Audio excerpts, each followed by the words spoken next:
महापुरुषों ने जगत मंगल के लिए उपदेश किए हैं।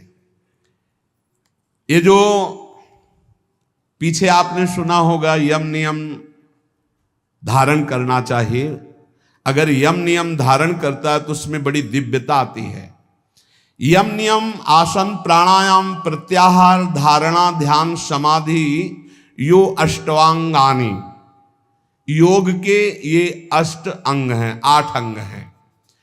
यम नियम आसन प्राणायाम प्रत्याहार धारणा ध्यान और समाधि, ये अष्टांग योग कहलाता है। पर यम नियम हर उपासक के जीवन में होना चाहिए, चाहे जिस मार्ग का हो। ये यम नियम सब संप्रदाय सब उपासकों के जीवन में होते हैं। क्या यम? ये 5 होते हैं।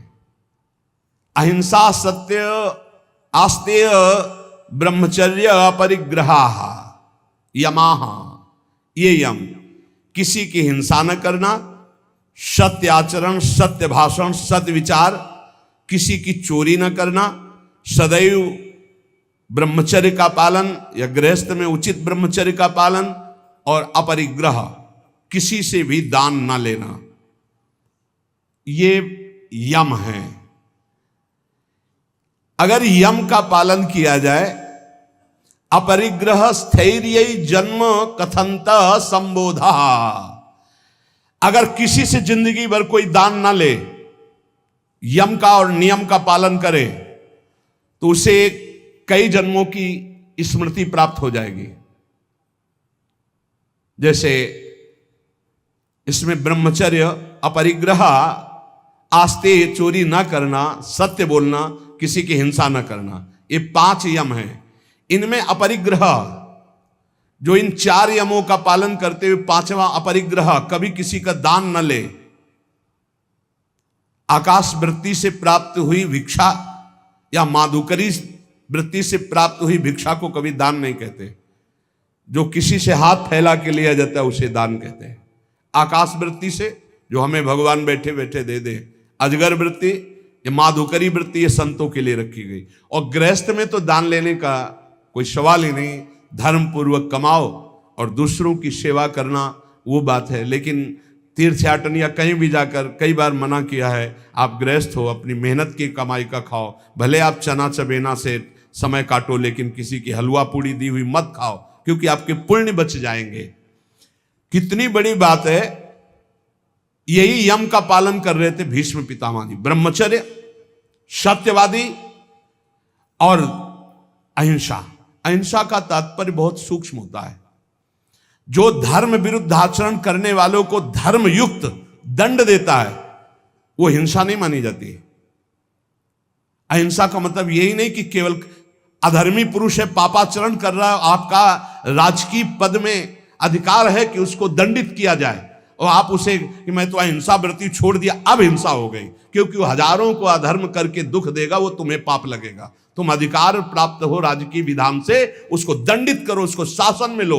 अधिक पापी है तो उसको न्याय के द्वारा ऐसे कब्जे में रखा जाए जिससे वो अपराध ना कर पावे। तो कहीं कहीं हिंसा भी अहिंसा हो जाती है, हिंसा भी अहिंसा हो जाती है। जैसे हम पीछे सुनाया था, वो लकड़ी हरी उजालेगा, पूरे 4 को मारा तो पूरा गांव बच गया, तो वो अहिंसा हो गई, वो पुण्य हो गया।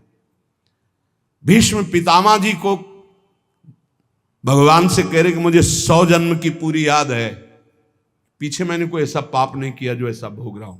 ऐसे ये जो पूर्व जन्मों की स्मृति है, ये यम धारण करने से प्राप्त हो जाती है। अहिंसा, सत्य, चोरी ना करना, ब्रह्मचर्य धारण करना, और किसी से परिग्रह न लेना, दान न लेना।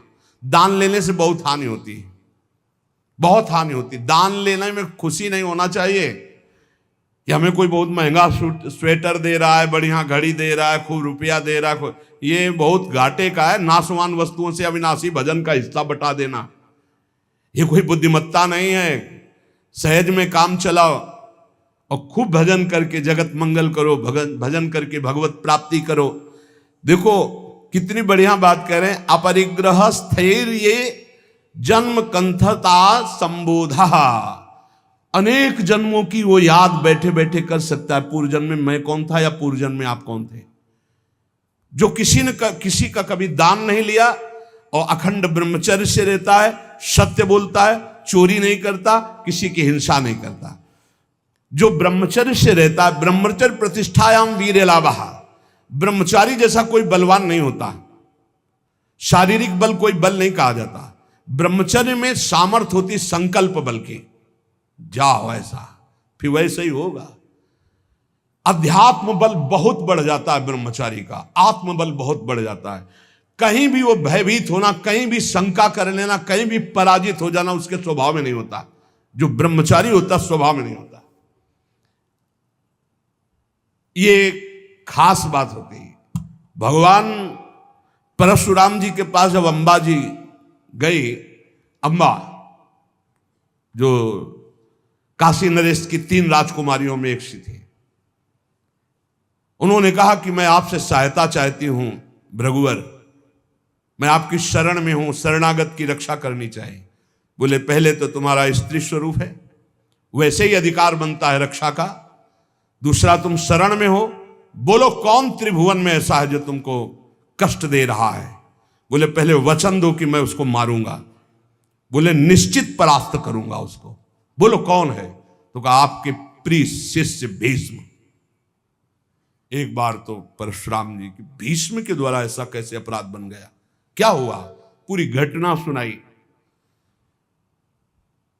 तो उन्होंने कहा वैसे तो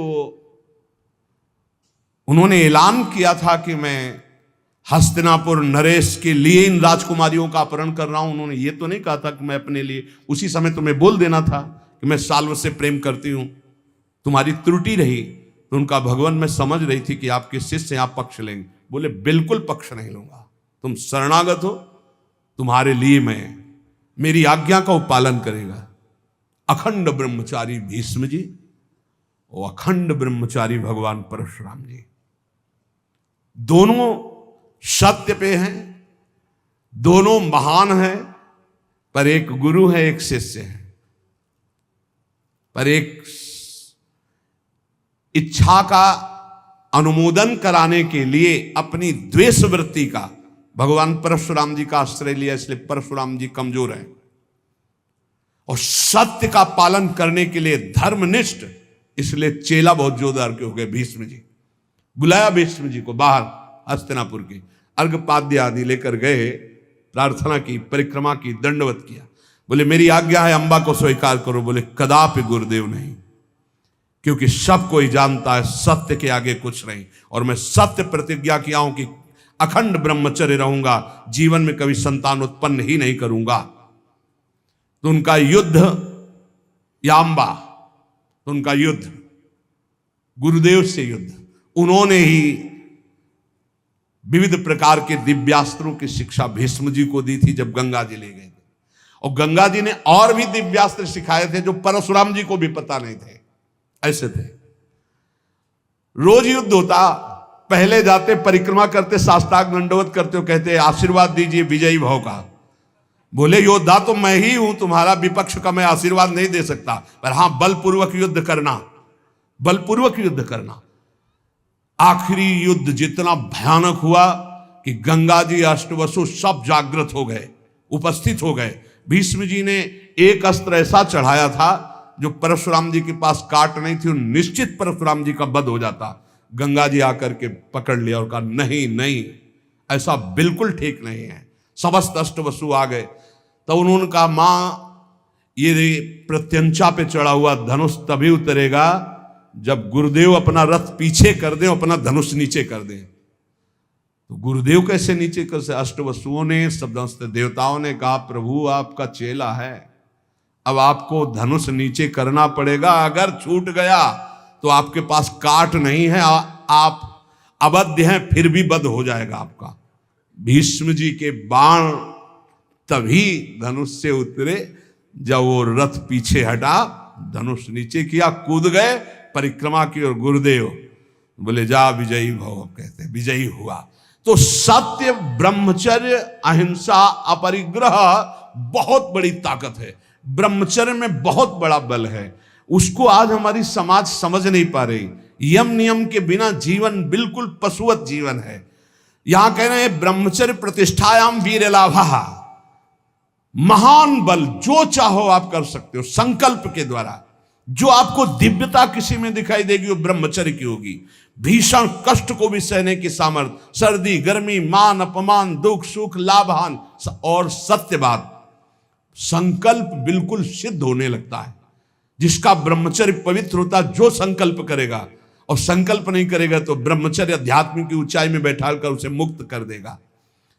अस्ते प्रतिष्ठायाम सर्वरत्नोपस्थानम, जिसने कभी किसी की चोरी नहीं की, जीवन में छल नहीं किया, तो इसी जन्म में उसके पास दिव्य धन, दिव्य रत्न आदि एकत्रित होने लगेंगे पक्का।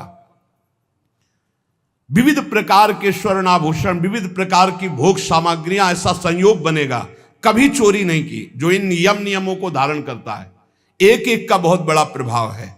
अस्तेय प्रतिष्ठायाम सर्वरत्नोपस्थानम, अपने आप आकर के संपूर्ण रत्न स्वर्ण आदि संपत्ति उसके पास एकत्र, जो कभी जीवन में चोरी नहीं किया, जो ब्रह्मचारी है, जो अहिंसा परायण है और जो अपरिग्रह, कभी किसी से दान नहीं लिया। वैसे भी लिखा हुआ है कि जो धर्मात्मा पुरुष धर्म से यम नियम के द्वारा चलता है, तो जैसे समुद्र में बिना बुलाए हुए सारी नदियां जाती है, ऐसे चारों तरफ से संपत्ति उसको घेरने लगती है, सुख सुविधा उसको घेरने लगती है, जो धर्म पूर्वक चलता है।